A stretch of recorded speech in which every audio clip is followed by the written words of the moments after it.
Greetings, everybody, and welcome to episode 91 of the Sitcast, aka the Siblings in Cardboard podcast. I'm your host, Noah, joined by my buddies slash co-hosts, Thomas and Justin. Donnie, we love you.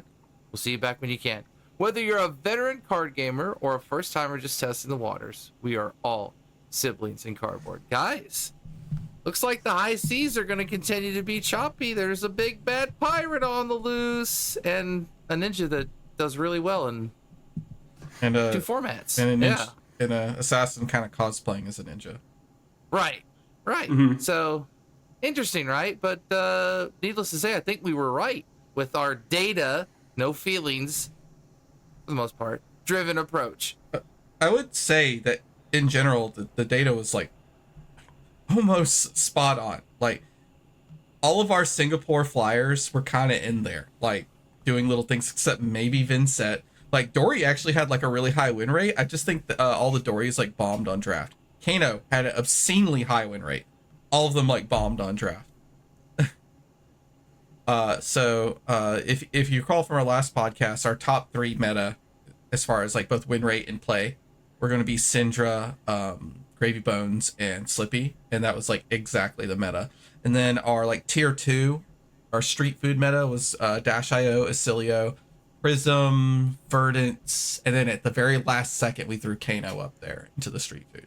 And lo and behold, that was like exactly the field. Like we got the primary meta and the field all at once. And then our Singapore flyers, I think the one data point we missed out on is there was actually like 2 pretty good performing Florians. So I apologize to the Florian stands out there for doubting your hero. That you still seem to do okay. That was like, we call that if that was like you hit the gem lottery and you did it. One of those Florians didn't play Gravy. So like that's fine. I isn't Syndra like the scarier matchup? I thought that like supposedly Gravy can be okay. Like if you're a slightly aggressive list, you could just fatigue him. I don't see why you couldn't. No. My experience with it was that Gravy was the worst of the 2 matchups because Syndra can brick. You still do have like powerful cards. Your top 80 can be pretty strong, but like Gravy's just like what he does is annoying for you very reliably. So I don't know. Some ones I was disappointed to be right on was Riptide, because Will took Riptide to Pro Tour and he did okay in the first couple rounds and then kind of bombed out after there.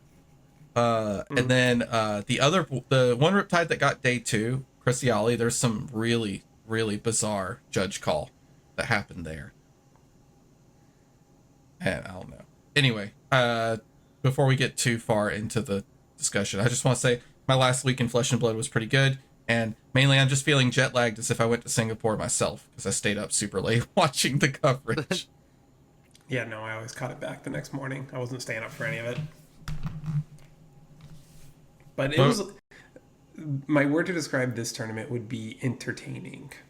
I don't know if it was I don't know if it was the best Flesh and Blood we've ever seen, but it was definitely entertaining. I don't want to call out any players, but there was one game that was so wacky that like Brian Gottlieb and the other host, like they like lost their composure and they were laughing on camera, which was a little bit unprofessional, but like the situation was extremely funny. And by the way, I'll discuss it. One of the people who was sitting in the Discord went and messaged the person who won that match, and I'll leave you in suspense about what that person said. It'll be great. But anything else that's happened this week in Flesh and Blood that you guys participated in? I watched. That we participated in. Yeah, did you do anything? Did 2 armories, and I think I 3-0'd both of them. 2 on one of them, maybe 3-0. Armory King. I don't remember. I've been playing a bunch of Acilio. I know our buddy Vero went to a 3K where they also had a win a box if you had the most expensive deck and win a box if you had the least expensive deck. And some dude showed up with Bravo with no equipment, not even Blade Beckoner. What a goat. It was a $50 buy-in and he got a box of high seas. So I wonder what was the calculus going on in his head. It's like, I have to present a legal 60. Mm-hmm. And if I put in this blade Beckner equipment so I can maybe win a few games, what if someone comes in with no equipment at all? And then I've spent $50 just to lose. Wait, no, the Blade Beckner stuff's only like 2 cents though. Yes, right? but like if you go and just Not pick the up the gloves. most dog water 60 cards that you could fit into a Bravo deck, and then you put in the Blade Becker equipment and someone else comes in with the most dog water 60 cards, except they just run completely naked, you're like, oh man, come on. Oh no, this is okay. Because Okay. you're throwing, right? You're spending $50 for the entry fee. You have no chance of winning. You better get that box. He got that box. He couldn't bring any equipment though. I mean, No, there's like no, some he equipment could that's have. like a He penny. could have. He didn't risk it. Risk He didn't it. wanna risk If it. someone That's shows true. up with a clean That's true. 60, no equipment, they maybe come in a few cents under you and you lose the box. He brought 60 WTR commons. You know the crazy? Well, he could have snuck in some Majestics. There's, Bravo's Crippling's 23 cents. He apparently won 2 games. I think he was in like the 03 bracket. Well, what? No equipment, and he won. This dude's a king. That's I want to meet this wild. man and shake his hand. Wow. Incredible stuff. Oh, Okay. Whew. That's good. So, That is good. Speaking of 73 cents, is there any cards doing any better or worse after Pro Tour? It's funny. Things are slow. I don't know if it's because people that have already bought. Well, I say that, but we're gonna go take a look at High Seas prices because I think High Seas as a set is outrageous still, in some cases. We're gonna take a look at that. I had a bunch of cards listed, and I think I hit to like 40 of them, and I was just like, you know what? I keep passing up these High Sea cards, and they're just wildly expensive. Let's talk about them because Flesh and Blood is an expensive game. And if you're thinking about buying any of these expensive cards, which you could always trade or try and work out deals in various Discords and communities and local events, we've got an affiliate link for you to use. One in particular, but multiple links that will be listed in the description. I've also started listing them in the shorts videos. I don't know why I haven't done it before, but get more coverage out there. In the description, we have a TCG affiliate link. All you have to do, if you'd like to buy any of these cards we're about to talk about, is click the link. It is TCG Player. You don't have to do anything special. You click it, you buy it. It gives a kickback to the pod, and we would really appreciate it and gratefully appreciate even the thought of using the link. So I know the next time I'm going to buy things for a deck or speculations or whatever, I can use the link. And so should you. With that being said, So wait, you mean I could buy 10 copies of Flusterfist Red right now and like shoot us like 20 cents because I'm so tired of not finding this card whenever I need it. yeah, you could. Flusterfist Red is, what set is that from? That's Welcome to rough set. Wraith. Yeah, that's gonna be a rough set to find. I don't have too much set. I know I have them. Oh, it's also in a Blitz deck, but good luck finding that. Dude. They're somewhere in a pile. But they're there. Do you actually need them? I do. I only have yellows and 1 blue. Okay. All jokes aside, I'll start looking for them. I'm pretty sure I can find 3 Flusterfist Red. In fact, I think I still have them set aside in like a pile of I might play these cards. Let's just jump right in though. I want to just take a look at Shelter. Shelter's still $90. I think once the second wave of Hunted comes out, it might drop a little bit. There's been a couple of sales. Well, I was going to say down in the 80s, but very, very far and few between. Still one of the most expensive cards. So kind of just get that out of the way. I think it's going to go up. It probably will. Mm-hmm. What really threw me to take a look at High Seas in a set overall, and technically it has a 1-month low, which I think is crazy, but a 3-month high, is Diamond Amulet. Anybody take a guess what Diamond Amulet is? 120. Price wise, hey, not the treasure pack. No, right? just the basic Majestic. Just basic old Diamond Amulet. I knew where it used to be. I'm assuming it's cooled off, but I don't know. Well, there's 9 of them, and you get on average 2 per case, and so your chances of getting a diamond is pretty low. It's like $120, right? I'm checking past 70? prices on June 13th. One sold for $189. That's just a normal Majestic. That's crazy. Okay, this has It's to be not the that most high. expensive Majestic ever. That's not like considering weird printing, right? Or like foil WTR first edition. This, I mean, it's not over 100 right now. It is only $70. But the fact that it's sold, wow, that's crazy. This card started at $32 on June 7th. I mean, it worked its way up into the 60s, and then it hit the stratosphere, and we're still up there. It was because like the list coming out of US Nats all had Diamond Amulet, and now we've moved on to other amulets instead. I mean, this is still a solid card to pick up. Oh, it's yes. just like in almost all decks, Time Snap Potion is the exact same thing. Like, True. Yep. you don't need to And spend now we have $75 Pearl on this. Amulet. What does Pearl do? Untap something.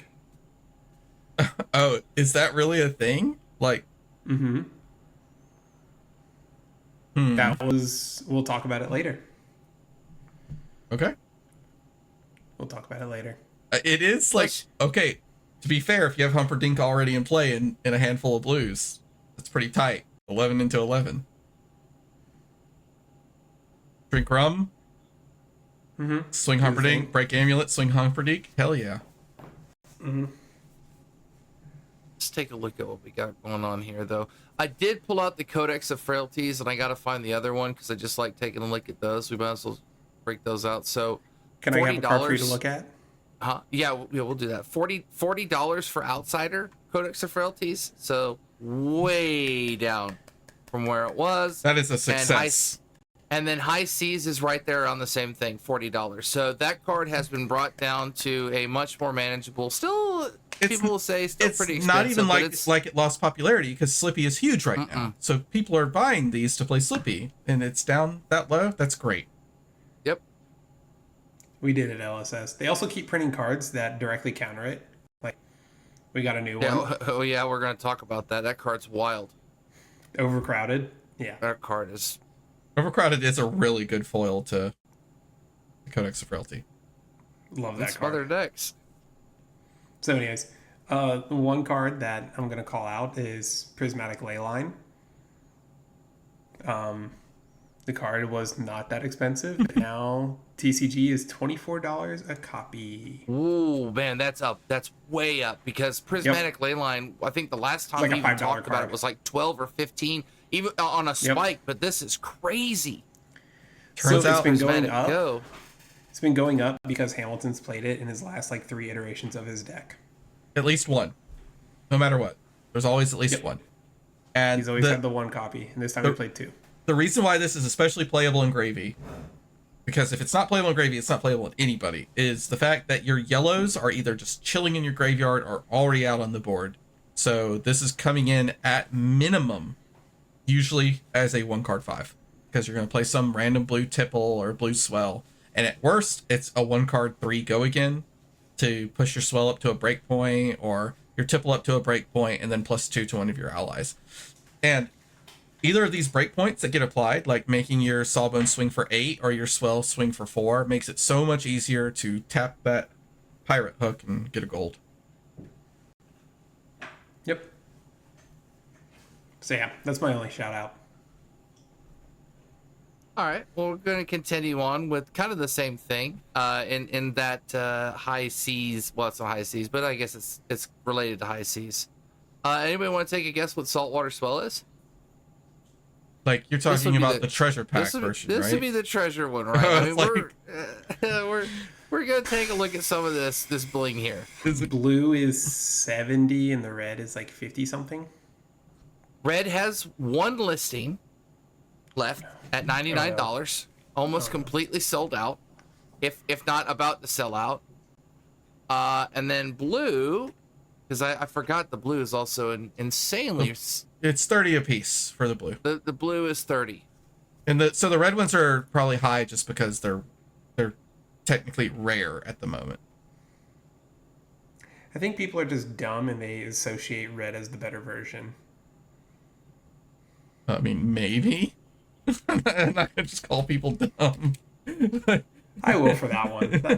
Come on, people. The blue one's better than the red one. Dude, $100. It's the only one on the TCG player, so they're like, I'm gonna shoot my shot. Last sell was somewhere between $13 and $35. There you go.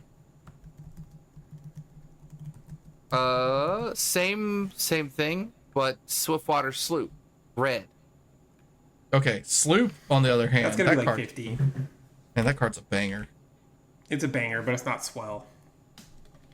Swiftwater Sloop's last sale was $49.50, and it's sitting currently at $50. Yeah, but there's only 3 up there, so. Should get me on Price is Right or whatever that show is.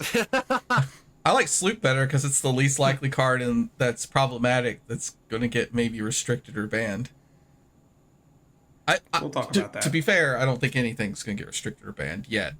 But I don't know if they have enough data yet, but just going through these high C cards, I mean, has really, I mean, Murderous Rabble, 27 for the treasure. You know what I'm saying? Like, you pick a card, Portside Exchange, 52. Tip the Barkeep, 50. All the tipples are around 30 plus, if not 50. High C's. I think I have a Old Knocker. Somebody tell me how much you think that is for the treasure. I know how much an Old Knocker is because I just got one. It's crazy.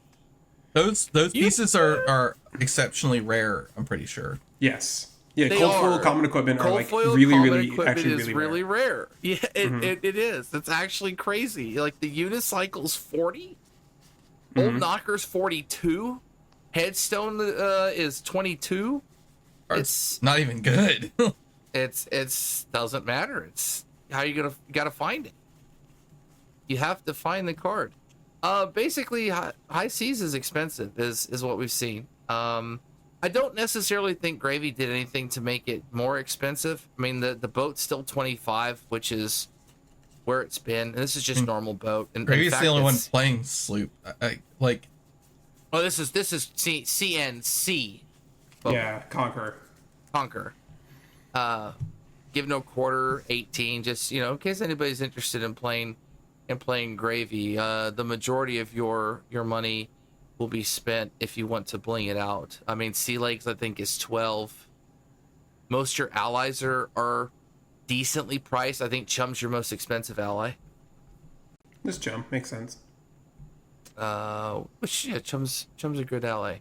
But high seas aside, because I know that set's pretty crazy. Warmonger's Diplomacy slowly falling down. It's at 61. I mean, we've never seen that card below 80, 70. So it just consistently continues to drop. Might want to take a look at it and see if it drops a little more. Pick up a playset.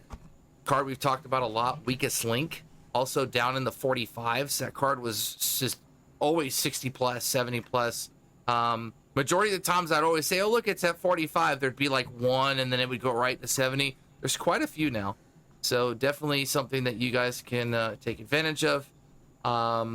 Doesn't look like the reveal of extra cards have really done anything to the Brutes or Guardians, except, like previous cards. So no Gauntlets of Iron Will spiking up. I've got one for you. Okay. Batter to a Pulp. Problem is the promo. That's the promo, though, right? Yeah. I mean, that's the only way you can get the card. So far, from that we know. It's expensive too. It is very expensive. A lot of people are upset about that. I've been reading a lot of things on Twitter. It's going to cost you almost $200 to get a playset right now. Ooh. Just wait like a month. Not even a month. Wait, like when does they can reprint it come out? Yeah. It is in the set. It isn't it? Okay. Yeah, all the cards that we got as promos for that are in the set. It has to be. That's good. It has. I mean, that would be kind of crazy if it wasn't. August 8th is the release date.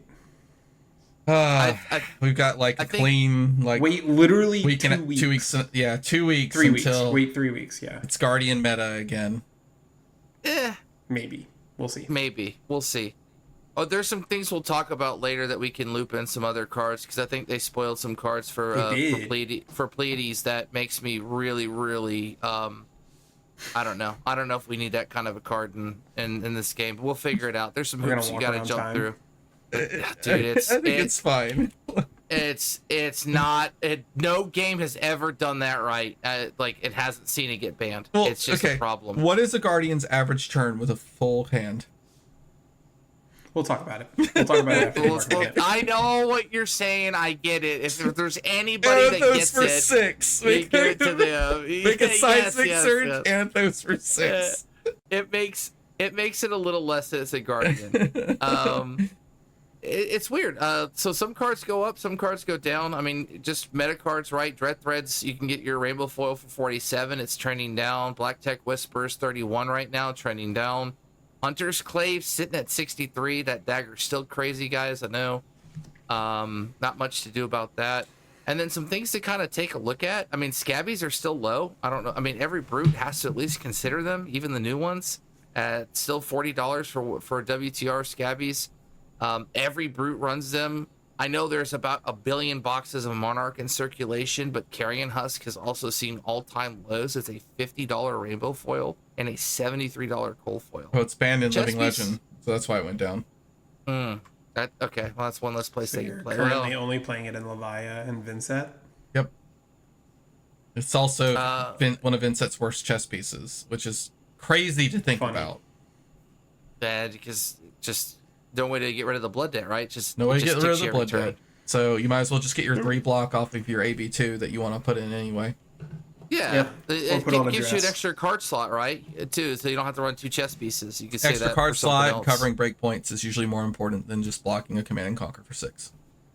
That makes sense to me. Get your prismatic ley lines, I guess, where they go to the moon. MST is not being opened, so if somebody's sitting on a gold mine of them, they won. I know that card was talked about probably 50 episodes ago, or maybe 30. But that might be like one of the only cards worth buying in MST at the moment. There's not a lot of them, right? There's assassin cards still. I mean, the bonds and things of that nature. Bonds and Prognosis. Bonds Prognic. But they're only like $10 or $15. I mean, they're only, but RM Aegis, the Victor Shield, $15, very, very low. Call of the Grave, still 26 from the Armory deck, or 26 from Rosetta. Take your pick. They're both right there. Swing Big got a promo, which looks really cool. I thought it was going to. That did nothing necessarily to change the price. It's still trending up. It's almost a $30 card normally right now. We kind of talked about that. The Everfest art is so much better in my opinion. I love that Everfest art. The Everfest art's pretty dang good. It's hard to beat that. See if I there's simply anything don't else. care because I don't play Brute, but yeah. Whatever sparks most joy. You for better people not makes me happy. badmouth a 2 cost 8 that makes your opponent block dumb. No, I'm not. No, the card's good. I'm just like, I don't care. Like, if you like that one art better than the other, I'm happy for you. I don't like blocking Swing Big, but you kind of have to. You don't. You don't. That's the whole point of throwing it. Like, I'm looking at you and be like, are you going to give me 3 cards for this? Please give me 3 cards for this. Well, you give 2 in a piece of equipment, but that's still 3 cards. I get it. Send packing, I would take a look at. There's only a couple left at 12, and it starts jumping up. I think that's probably one of the better Brute Majestics that they have out there. It isn't a set that people are opening a lot of right now. Heavy hitters. Just meta cards, right? Leave No Witness, 15, and then Rowdy Locals is still going crazy at $12 to $15 a card, and like still selling. So People were playing it in Verdance, and I don't understand it. they're getting rowdy. I mean, it's a blue that comes in for 4 at the end of the game. I get it. You have a difficulty converting your hand too, so it could come in for a theoretical 7, right? Just play Twining. Twining amp stuff. End of the spell. I'm just saying I get it. Okay.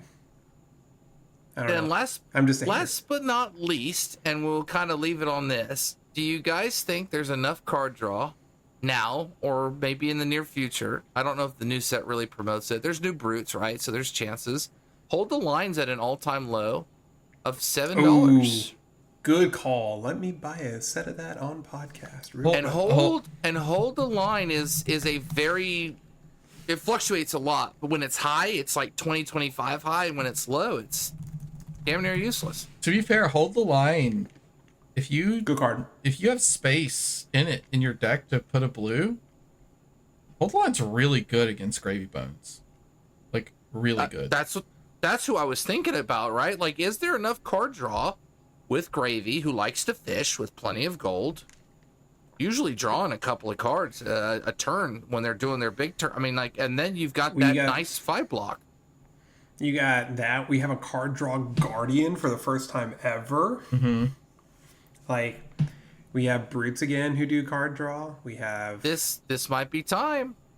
Yeah, like we have Assassin doing card draw off of Saber Bloodshed and Art of Desire Body.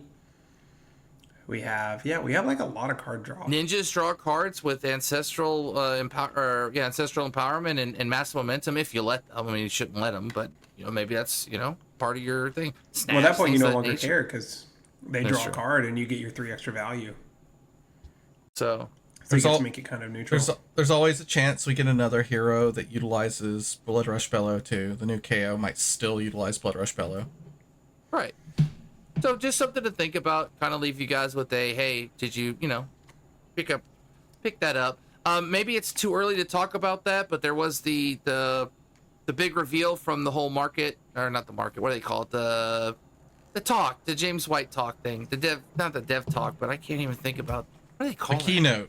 You're thinking keynote. speech? Yes. The keynote speech. So I know this is good. A lot of people are a little upset that the Last Armory deck is going to be Pleiades. There was really no product announcement outside of things we already know. Most of it's super like exclusive. You got to go here to get these promos, like the new Prism boots and the new Viscerai boots, and then obviously, there was something I was really thinking of in regards to the keynote. Now I can't remember. Oh, they flashed Project Blue and Icelander, and I think Ice is something to really take a look into because they'll probably bring Ice back. In that facet. No, that's a different. I got format. really angry. It's all together. I got really angry because I thought it was the return of Icelander, and it's just a Project Blue thing. Yeah, it is. Is Silver Age Project Blue with a different name? I think Project Blue has been the working name for a bit, and they're like finally done working it, and so now it's in its Silver Age. I don't know what it is. Like Silver Age, I think it's like saying kind of like old school style of Flesh and Blood, because I feel like once you limit out all of the Majestics and stuff, you drop the power level of the format to make it feel like you're in like the first 3 or 4 sets again, right? Yeah. Like pre-Monarch Flesh and Blood is, I assume, what they're trying to go for. A lot of people commented that the acronym for Silver Age is not a great acronym to name anything ever. SA. SA. Yeah, that's the common acronym for sexual assault. Like, oh, duh. So yeah, okay. People are just like, you should just never ever name anything an S and an A. Just avoid that connotation, because that is I guess I should give a trigger warning, because that's the reason why SA is popular, because it's used to cover potential triggers. Whatever. Fair enough. It's done. It's done. Like, I guess just call it Sia or something and put an I there in the middle to take you away. I'm excited for the format. I like low power formats a lot. Fundamental blocks. I think there's more finite. Well, there's more decision making on a very smaller scale than big power turns. Very, very good fundamentals, and I think it is a much better format. For newer players than Blitz. I think Blitz is a terrible introduce you to the game format. I think this is a much better format. That's my goal. My goal is, if the idea is to bring new players in, I think this is both fun for players that have played and for newer players, because you get to kind of get the fundamentals. Like, can you eke out that value without these crazy power turns? And see what you can come up with just commons and rares. Speaking of formats, we now know the format of Worlds. No limited. Wild. It is only Classic Constructed and Living Legend for Worlds. I actually think this is probably a good thing, right? We do Worlds. Worlds can be like Classic Constructed, Living Legend, and then Pro Tour could be Classic Constructed, Limited. So LL is in place of Limited now, yes. So they'll play rounds of... So we don't have a serious incentive to draft Super Slam. That's true. it does hurt their draft formats for the like, because I'm guessing the next Pro Tour, by the time it comes in, like Super Slam is already gone, or do we catch the tail end of Super Slam? Because it's 3 product releases a year, line up with 3 tier 1, top tier, tier 4 events, tier 4. So maybe we get more callings that are limited to compensate with the fact that Worlds won't be limited anymore, or maybe the calling there or the battle hardened there will be limited to compensate for people who like limited. The calling is known already to be Living Legend, and I think the battle harden is CC. Oh man, okay, I'm kind of in on this calling. I'm gonna go play some Living Legend. Just like I like low power formats, I like being a full on degenerate too. Like, hey, I'm playing Icelander, so I'm playing Icelander in Philly. Like, go ahead and let everybody know that I'm playing Icelander in Philly. dude, I kind of want to go like 20 chain links wide with Syndra. Do you want to go 20 chain links wide with Ira? Because that's apparently what you're supposed to do in that format. Wait, I don't think that's what. Okay, do we want to talk about like some of the results now? Like, let's just segue straight into the really bizarre battle hardened win, which was a Living Legend format at Pro Tour Singapore. Battle hardened Singapore was Living Legend, and strangely enough, the winner of that was Ira. Not strangely, the player was Naive, who's just like a master of these like value decks. But if you guys go look at the list is wild. It is just Ira with 3 red belittles and 2 blue minnowisms. And that's it. If you've ever looked at it, and needles. It's got Needles. needles. For needles. Yeah. And it 9 up sticks and doing that kind of stuff and flick knives. But if you've ever looked at a Naive list and you can't spot 4 cards where you're just like, this looks like a card that he is draft that he just didn't want to sort, so he registered it in his deck. Like, you're not looking hard enough, because that is in every single Naive deck. So like at the Pro Tour, yeah. So like in the Pro Tour, he played Ira and he played Edge of Autumn Ira, but he played Tigers and 7 Sirens of Safe Harbor. He played a yellow Sirens of Safe Harbor. He registered a yellow Sirens of Safe Harbor. He registered Chase a Tail, Growl, Biting Breeze. Like, he just wanted to play Zen. But he had 7 Sirens of Safe Harbor, and I was like, this is insane. He was the only well-performing Ira. Yeah. Like, I think Shoma started out pretty good. Mm-hmm. And ended up scrubbing out and then going and dunking the calling. Yeah, Shoma won the calling on Ira. But like Boomer Ira, not a single new card. It was Kadachis and Mask of Momentum and 2 for 6s and 1 for 5s. Dual threat. And dual threat, and we're going to block. Okay, but yeah, this Naive deck, both of them. First, the Living Legend deck, man, this is sometimes I wish they had the resources to stream all of the major events happening at like these bigger Pro Tours and Worlds and stuff. I would love to have been a fly on the wall watching Naive beat the hell out of people with basically just the belittle minnowism jankiness. Oh man, I would love to have I wonder seen if it. nobody brought their decks. Like nobody brought an LL deck. How do you beat Starvo? How does that deck beat Starvo? Doesn't he just like there wasn't a Starvo there, you? was there? Zephyr Needle is that good, I guess. I mean, Zephyr Needle's crazy. Doesn't Icelander just like put that deck in the dirt? Like, he's got so many ways to stop any like legitimately threatening turn from Myra. That's so crazy. I don't know. I'm doing some research here. Give me a second. Curious how many actual Starvos there were there. Oh, there were actually a few Starvos there. People had to have brought their LL decks. I mean, some people that's the whole entire thing. There were only 2 Starvos in the whole room. 2 Starvos. How many old hymns? Well, that Ira deck probably... Any? None? 0? No. Okay. Okay, whatever. That's so weird. Because I feel like any ice hero does pretty well into Ira, and like Starvo just plays on a totally different axis that doesn't let Ira do any of her cool stuff. Your most played was Briar by a lot. Really weird. I wonder why Briar.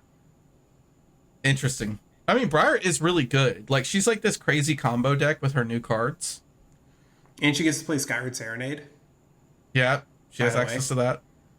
Mm-hmm. And Arc Lightning and Written in the Stars and all the stuff that Aurora can do, but better. Yeah, Except with you don't have embodiments of Arc Earth to block well too. So it's like crazy. Yeah. So the Pro Tour Ira deck, the one with the 7 Sirens of Safe Harbor, it was like literally just value dot deck. Like you'd like swing Edge of Autumn and then you'd throw Sirens of Safe Harbor. Or occasionally you'd come up with the play line where you actually get to discard a Sirens of Safe Harbor and get your, I think he had 1 Mist Blossom. Oh no, he wasn't running the headpiece at all. He was just running Mask of Momentum, right? Dude, running was it a switch list? Oh dude, I'm so confused. I don't know how Naive does this. No, it's just he's just got to register like 4 to 10 draft cards, and it's fine. But like Like, Cyrus that's his does mess with the superpower. math. You know what I mean? Like the gaining that life is math. Like if you math it out, right, and then now you're gaining life when Sirens hits the grave. I'm just saying, like it is still 3 value. It's just 2 plus 1. I think there's also a huge advantage in like bringing a deck that people don't fully understand or see the vision for immediately. 100%. Right? Like you sit down across from an Ira, you're like, okay, the Edge of Autumn stuff came out, so this is probably a more aggro-leaning Ira. They're trying to beat my face in, so I'm going to bring in like a few defense reactions, and I'm going to play like my race package. And then you show up with this nonsense, and it's a fatigue Ira, because it's Siren, like Edge of Autumn into Red Sirens is a 2-card 9. And they even just a psyop heals you one. past turn 0 because you see the Edge of Autumn, you just think, okay, this is going to be some kind of like value / aggressive Ira, and instead it's a value / fatigue Ira. And then you like play against it, and you're like, wait, I need to slow down because it's now a fatigue game. And he says, cool, here are some tigers. So yeah, using cards that aren't part of, what I'm saying, like there's, like you said, there's just a lot of cards. He'll generate cards, the tigers, things that aren't in his deck, so his deck stays very healthy. And the Sirens are good turn 1 plays, right? Turn 1, you threaten deck damage and you get a life, but it feels really good. Blue Sirens is Edge of Autumn for 1, Blue Sirens for 5, and then heal 1. That's good. That's good mass. That's just good 2-card mass. 6 on 2 chain links. Yeah. And awkward to block. Like, yeah. Yeah. In terms of pushing damage, that's better than CNC. Yes, Because CNC, you just put 2-3 blocks in front of. You can't put 2-3 blocks in front of this. he did well, but he didn't make it. You want to know who did make it? A bunch of Bravey Bones and a couple Slippies and 2 other heroes. The most comical thing, A Syndra. yeah, the most comical thing about top 8 was the fact that the first round was all mirror matches except for the Verdant Syndrome match, which was a rematch, by the way, of the their last round. Yeah, because it was a win and in, so they played, and then the Syndra won to get in. I think it was, or yes, and the Syndra knew. Okay, based off what the coverage said, the Syndra knew that essentially it would be a rematch and didn't want to give away the plan. He was supposed to register Pouncing Links, and he told the coverage guys that he was going to play Pouncing Links in the matchup, and then flipped over Mask of Momentum when the game started, and everybody was confused. Okay. There's so much controversy on that match. That game is such a... Okay, so this was the game I was talking about that, like, they were laughing at the end just because there's so many weird things that happened, and always have to preface this with, you're on the largest Flesh and Blood stage that you could possibly be on, right? You're at the top 8 of a Pro Tour Worlds. Yes, you're nervous, but you should also have a little bit of muscle memory on how your deck works. There was just so many like oopsies, take backsies, like things that needed to be judge called. Straight up incorrect, by the way, when he opened up with Oath of Loyalty and then played 2 He played a Fire Tenant. Now, it didn't end up mattering because he ended the game with enough loyalties to have covered everything he missed. So it's fine, but technically... And the wild thing is about it is, like, you can't even play the card without breaking the loyalty. So they just go, you need to be at -2 loyalty, and it doesn't really affect anything. So, okay, my favorite part of the match, by far, was when we go into the last round. And you guys need to go watch this. Maybe I could just drop a timestamp in the description because it's just so great. Goes into the last round, and he throws the Blaze Headlong for 4, right? And the Verdance is like, okay, break boots. And he's got Claw of Inserakai. Remember, this is Spell Void 1. He's at exactly, I think, 9. Or it's at 9 or 10. He's at 10. He's at 10. So the math goes that if he does not flick Claw of Inserakai... 9? He might have been at 9.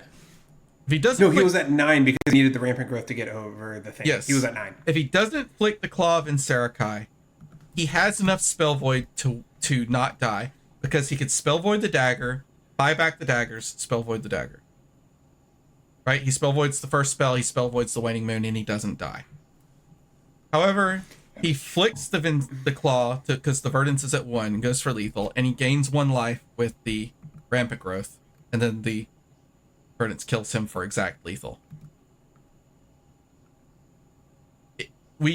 Somebody in our Discord messaged that person, the Verdance player, and said that he could have done all his stuff in the attack phase immediately, but he identified that his only out to have even the most inkling of a chance to really win the game was to let the Syndra make the mistake of flicking the dagger in the reaction phase. Because after he buys back the dagger and Spell Voids, he could just flick the other dagger and put the Verdance back to 1 and back down into Flick Knives range.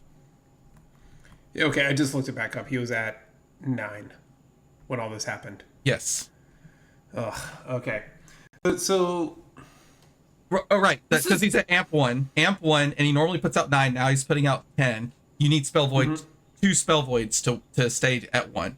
So yeah, and so because he goes Blaze Headlong, yeah, he could Spell Void the first thing, buy back the daggers, Spell Void the next thing because he has 3 cards in hand, just activate a full cost Syndra. Yep. And he puts the Verdance back down to 1, and they're back in Flick Knives range, and you repeat the game state. And he just decided to flick the dagger, which means that he couldn't buy anything back. He's just instantly dead. Like, the dagger is being you just flicked. do it while the dagger's in purgatory. Yes. Crazy game. Crazy game. It was kind of clowny, and it should have been better. And I'll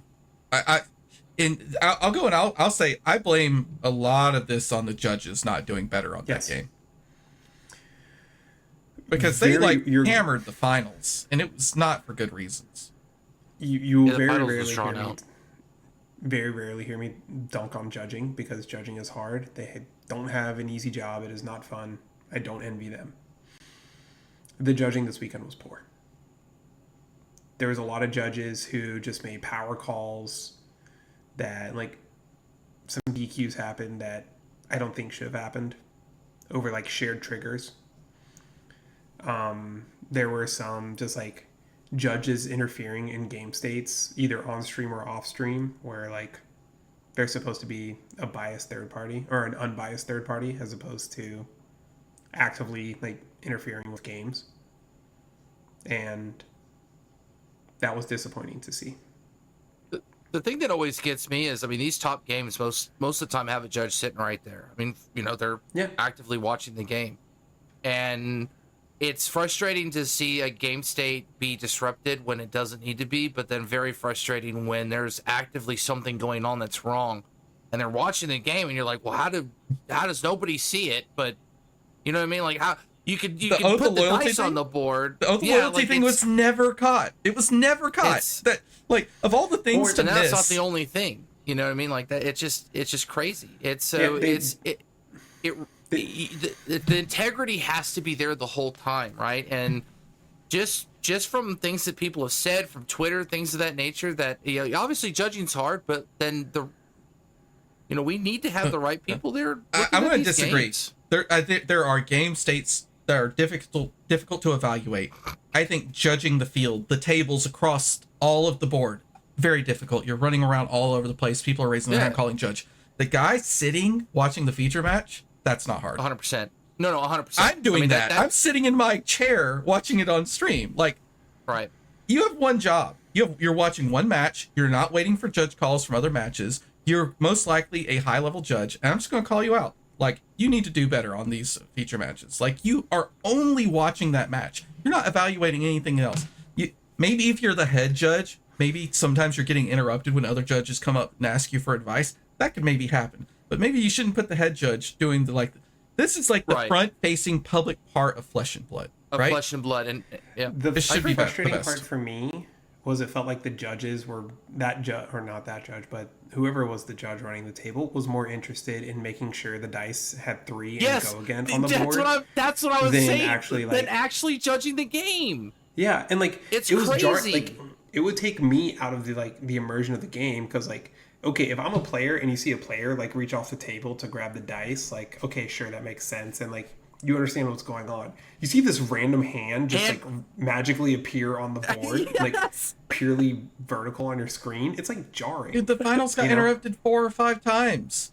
And like one of them was for like a resource check and they were wrong. How are you going to like stop the game for a resource check in like a game where like there's legitimately like thousands of dollars on the line and be wrong? Come on. Like, and just, I don't know. This was not a good tournament for judges. And this is also a hard format for judges. I will give them that. Gravy is a hard hero to judge. Yes. Gravy and Kano are probably your 2 worst heroes to judge. There's tons of too many. I mean, Gravy, you're like watching for blues. You're watching for blues to hit the yard. You're watching for yellows to hit the yard. You're like doing weird pitch schemes. Like the resources are all over the place. I get it. You can create 3 gold in 1 turn and then crack 4. And then like if they're using a dice to represent each individual or like the gold stack, because that's easier to do, you can just have them like accidentally twiddle a dice wrong and now like the board state's being misrepresented. I get it. Like I get that there are hard things and there are complicated things for the game state and all that, but your job as a judge, your job is not to make my stream experience easier by putting the 3 go again dice out there. Okay. Your job is to make sure that the game state is being held correctly. It's the most competitive possible game that we can execute, regardless of players' nerves and making mistakes. You're supposed to guide them and make sure that they follow the rules and they play mechanically correct.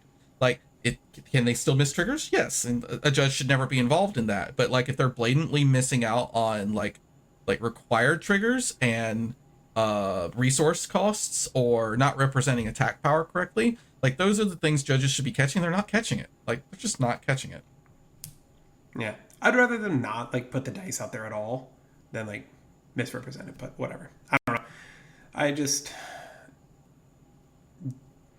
if this is a one-off and this only happens at this event, I think we will all move on.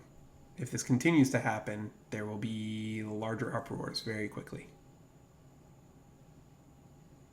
But there's definitely some vocalness about it. I mean, there always is after every major event because something always happens, but it seemed like there was quite a bit of oversight on multiple games, and even some players who people involved that you would never think would we're having a tough time.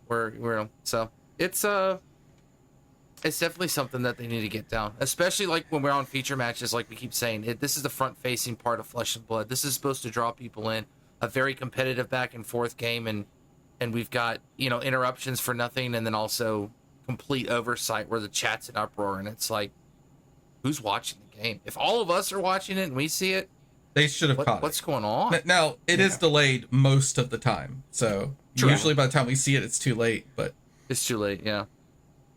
Okay, now to be a little bit more positive, I wasn't expecting a gravy mirror to really like get me hyped up about a top 8 right off the bat, but my God, that DePaquier versus Hamilton game was an absolute banger. Yeah. Holy crap. I've never seen someone getting dogged so hard. Hamilton was losing so bad, and then suddenly it was a game. It was, oh man. Yeah, I had like people telling me that it wasn't a game, that like Hamilton was getting dog walked. And like I turned on the stream and he had like 6 gold at one point and it was down on life, but I was like, oh, Hamilton's doing fine. But it's just like, and then finally I watched all of it back. That was a dude who drew really well versus a dude who has played more of that mirror than everyone else combined. And like it was very clear to me that Hamilton had played more mirrors than anyone. and how he handled certain situations, how he navigated certain play lines. The fact that turn 7 was 52 minutes in told me everything I needed to know. Like, that was an insane game. Yeah, dude, Hamilton, like, he's not the winner, but man, that game, he was the winner in like my heart. Like that comeback Yes. from, it's so hard to come back in that mirror. And if he hits on that swell, he wins. That's what I was gonna say. If he hits on the swell, he wins. That's and so that's crazy. What's so crazy to think about after that entire game is if he hits the swell, he wins. And what's funny is you can check through all the logs he's had of every tournament, the battle hardens, all the things where he's been on coverage, or any of the guys that he's working with that deck has been on coverage. They blind swell. Every swell they do is blind. They just, if we hit it, we hit it. If we don't, we don't. Sometimes you got it. Yeah, exactly. And like, clearly it's worked out very well for them so far. And to see that be like the one time where it bites him was crazy. Because I was just like, I mean, he already uses compass, so like obviously he's not. Oh yeah.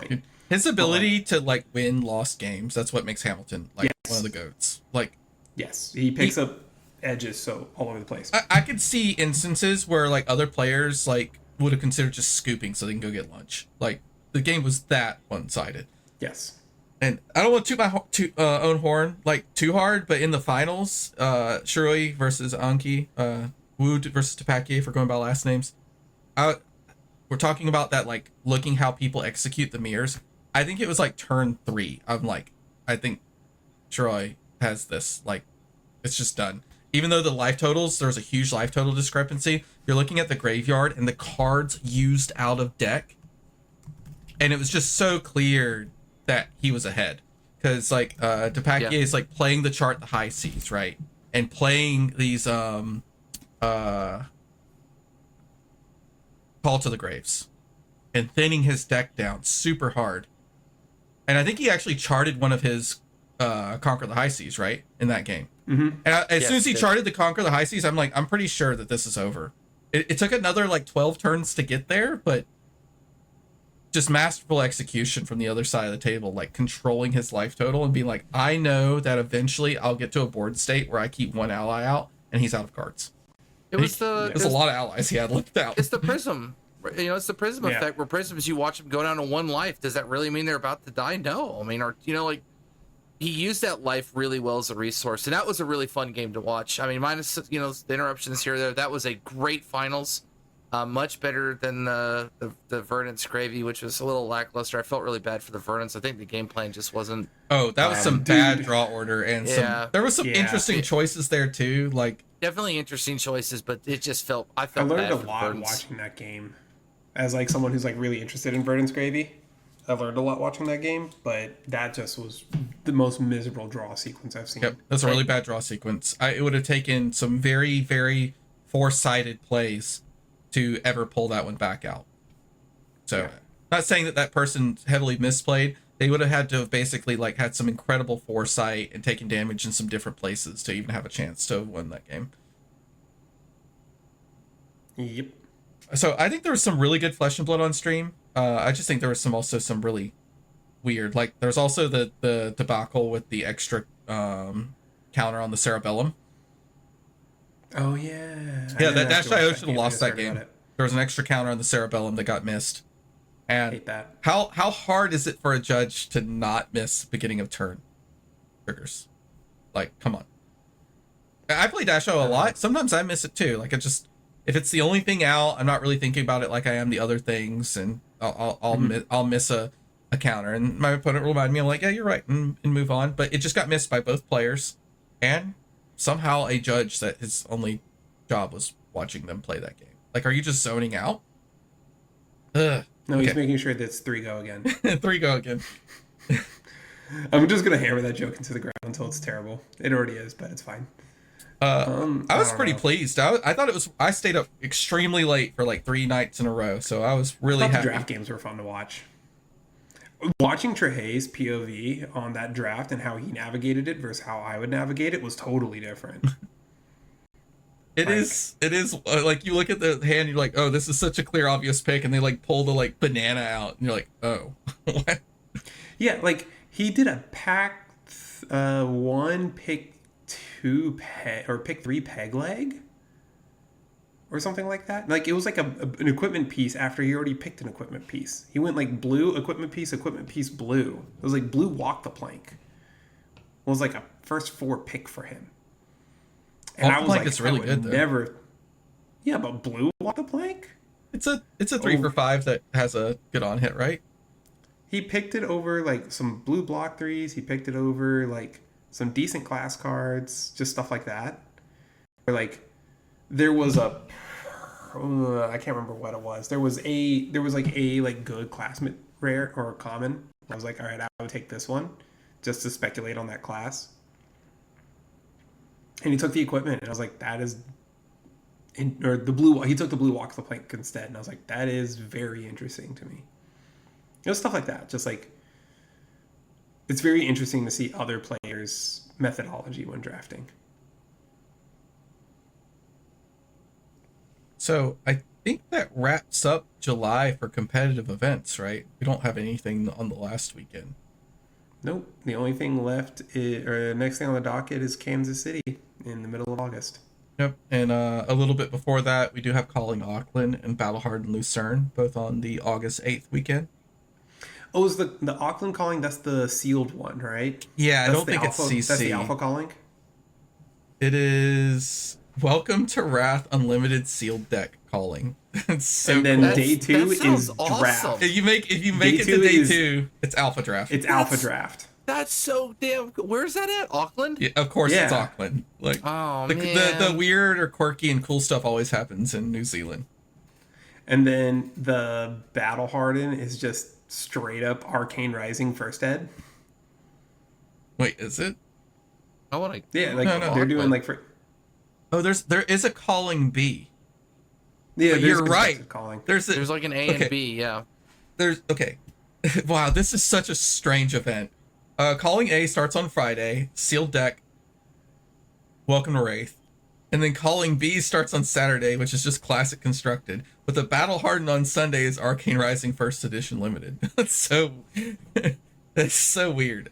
That's cool. I wish they would do more like that. I wish they would have more events of weird, dumb, off the wall, off the meta stuff like that for us to just go to.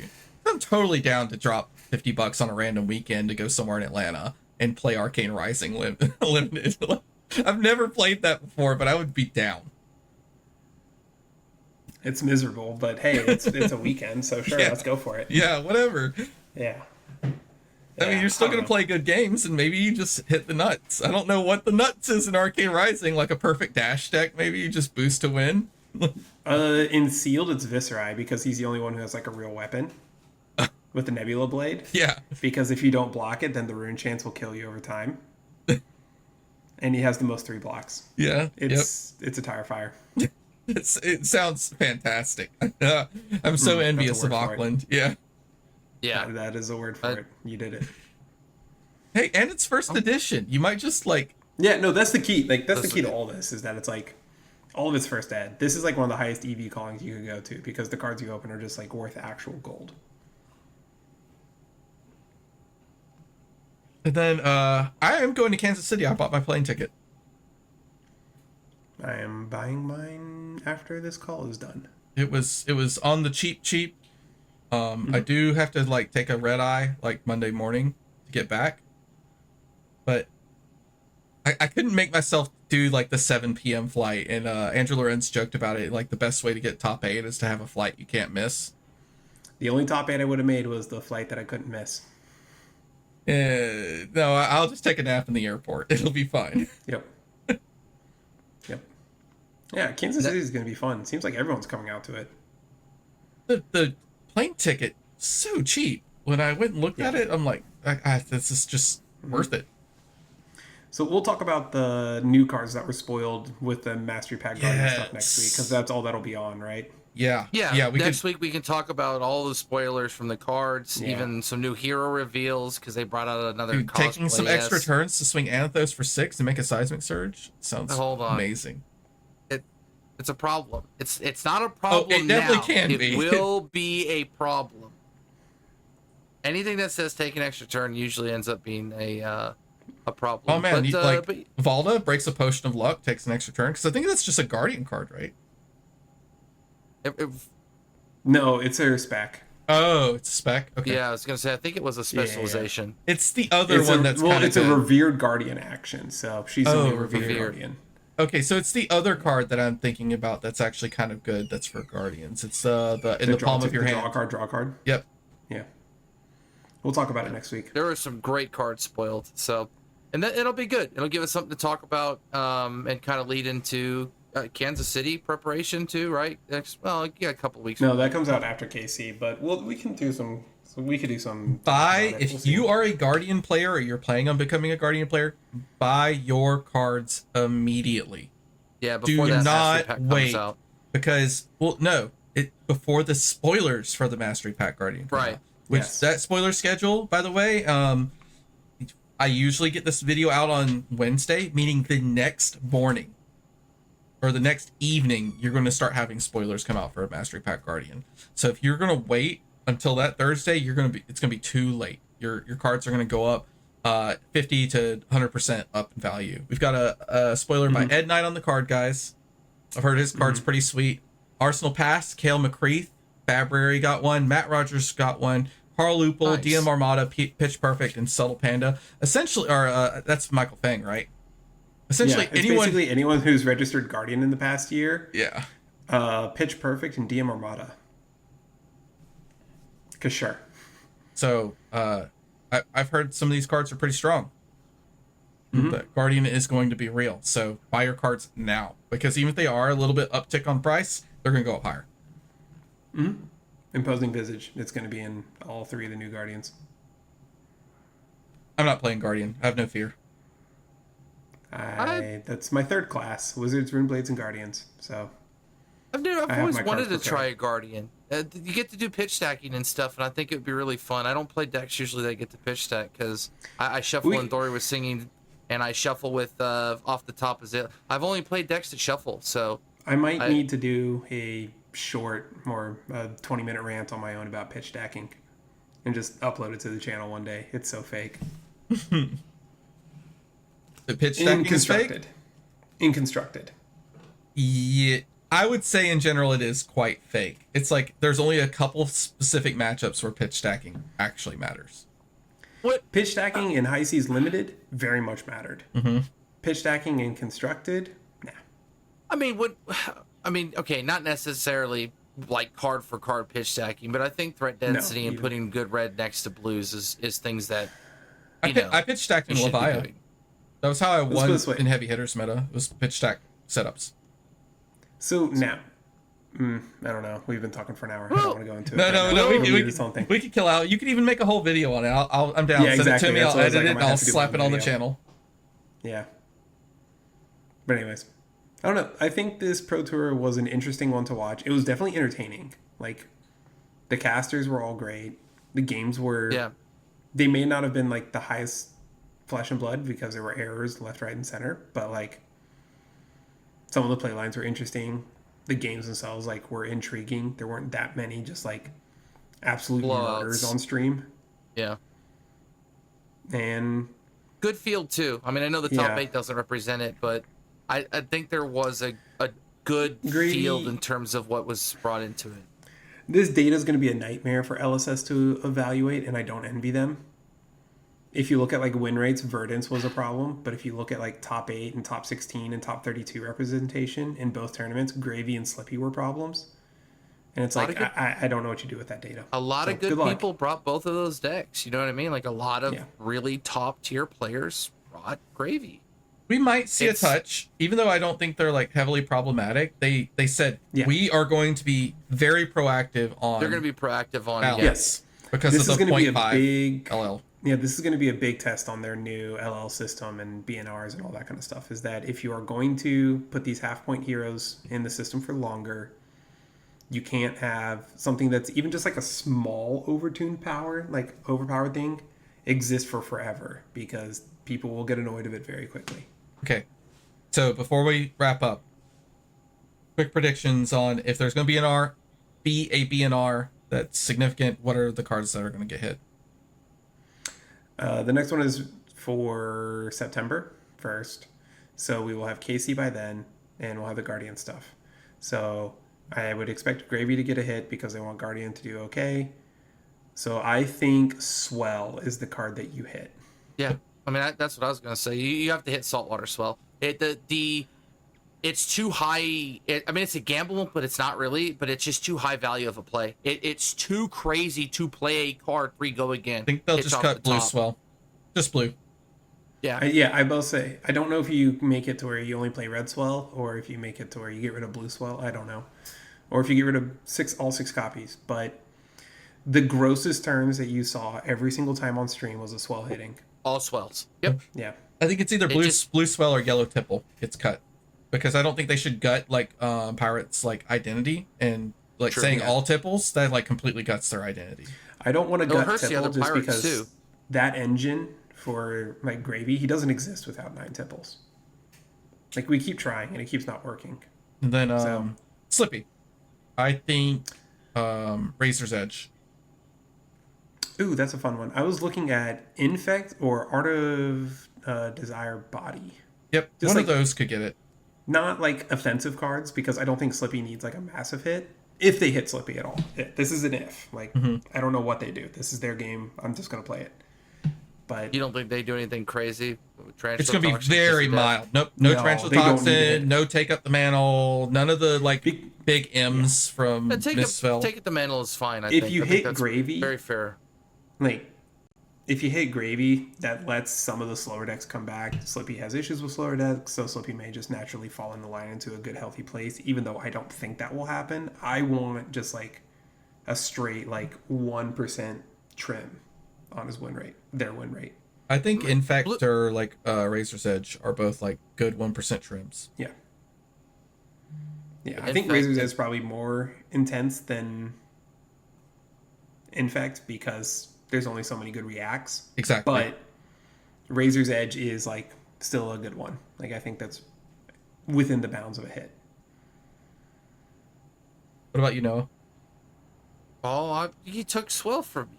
I mean, we all agree Swell like would be a good hit that doesn't break the deck. It just gets rid of the highest. People who want to ban Call to the Grave are just wrong. Yeah. That card seems fine. Like it actually even like sometimes it hurts the deck because you watched the finals. Playing all the Call to Graves and Chart the High Seas actively made the Paquier lose. It's a power card, but decks are allowed to do powerful things. Does he need it though? It's 2 block. He can have it. My other thing is that like if you're playing an ally-based deck and you have 15 allies in your deck, and they're just the bottom cards on your deck, that's such a feels bad for you as the Griffey player. So like it helps eliminate that to me as like they could limit it, perhaps. I mean, maybe that effect is very strong. I mean, it's very strong. I hate doing the Yu-Gi-Oh, but like those are the first cards that usually get hit. I want to take a card that I need to have there, and I'm just going to put it there. It's very strong. It is a good card. There's no doubt. It is a power card, like for sure. There's no cost for that. Yeah, there is. There is a cost. It costs 2 cards out of your deck. It really does. Like it is significant. I mean, it is. Like you said, obviously the finals definitely was impacted by when a player discards an ally to a tipple. That's painful. When he hits the nuts using his hero power, that's painful. But like when he like Call the Graves and mills 2 cards out of his deck and he didn't get a gold doing it, like even Portside Exchange like is better than Call of the Grave in my opinion. Call of the Grave is like what Justin said. It's a way of making like crazy deck variants not make the deck just be unfun to play because you don't get to do any of your thing if your allies are sitting in the bottom half of your deck. Right. So like one thing I hated about Dromai was that a lot of her game plans were built around Tomultai, and just like here's this one card play. It's too powerful. They could never make a tutor for it. Right? They did not make any of Gravy's allies too powerful to where having a tutor for it breaks the game. Now, if they create one, obviously they gotta fix it. Chum is strong. Chum makes me want to shoot myself in the face sometimes. Like Chum is strong. Chum is expensive, but it's not always like the windmill slam fix all your problems button, right? Like I personally hate Sawbones. You ever draw his arcane decks? Sawbones is my nightmare. Okay, Anytime they tutor for Sawbones, I'm just like, Some votes is pretty rough, but if you ever like have your 0 for 4 and that's all you got, and they play chum, you're just like, oh man, I guess, oh, let's scoop it up next round. Yeah, so I do think there is like some stuff going on there. I don't know, like it's a good card. It does mill themselves, it does fatigue them, but also it's a deck that hasn't a ton of variance, and it helps bring some of it in line. I'm okay with it. They might just limit it if they hit it. I don't think they need to necessarily hit Call to the Grave, but I mean, if there was a card that they wanted to hit that really was, I mean, it's Swell and or Call to the Grave. That way, it keeps things away from hitting other heroes inadvertently. I don't think anybody else really is on Swell. Yeah, if he had like a 60% weekend where he just like went like smashed everything and was like 4 of the top 8 in both Calling and Pro Tour, then yeah, maybe we hit Call to the Grave. I don't even think he did that well in the Calling, did he? Like he did well, but those were like big players, like like Michael Funk. Yeah, I mean, there's just a lot of gravy. Anytime there's a lot of some deck running around, they got to look at it. And they at least have to look at it. No, large field does not mean that they need to tweak anything, because we've seen like Syndra be like 22% of the meta and just get absolutely blasted in a given Calling. I'm saying, did 4 Gravies in the top 8? Gravy had 2 in top 8 of the Calling. He had 4 of the top 16, and then he had 8 of the he had 6 of the top 32, which is like fine. Yeah, that's fine. And like, I don't think Aurora really had any really large problem, but that she had high popularity. A lot of really skilled players were playing her. Thus, she was converting 2 to 4 players into top 8 pretty often. That's just an aspect of competition, right? Yeah. We are not at the hit the Call to the Grave button yet. If Gravy keeps going up, then sure, let's hit it. But for now, I think Swell is a perfectly fine hit. Yeah, even Michael. Mostly because I hate that card. Belittle is stupid. Like, any iteration of Belittle just needs to go. Even Michael Bang had 4 losses. It wasn't like he just rolled the Calling. Yeah. Hey, your number 1 seed was in Acilio. Number 1 seed, best deck Acilio. Yeah. He only had 2 losses. Till September, so they'll have to see what goes on. Yeah. There's nothing then. Mastery set will be out. We'll see how the field changes with that, and that'll be Kansas City will be the first opportunity to see Mastery Guardian pack in effect in some variations. So, but while we finish out, just remember, buy your Guardian cards. It's a great point. But where can everybody find you, Thomas? Find me at What the System Fab on Twitter and What the System in Discord. I also pop in every Monday on the Card Guys YouTube channel now, so you can find me there too. Justin? J_EVS5 on Twitter, Jebzo5 everywhere else. I don't know. I'm going to be under a rock. I got to finish building a house. It's time to get into the Kansas City crunching too.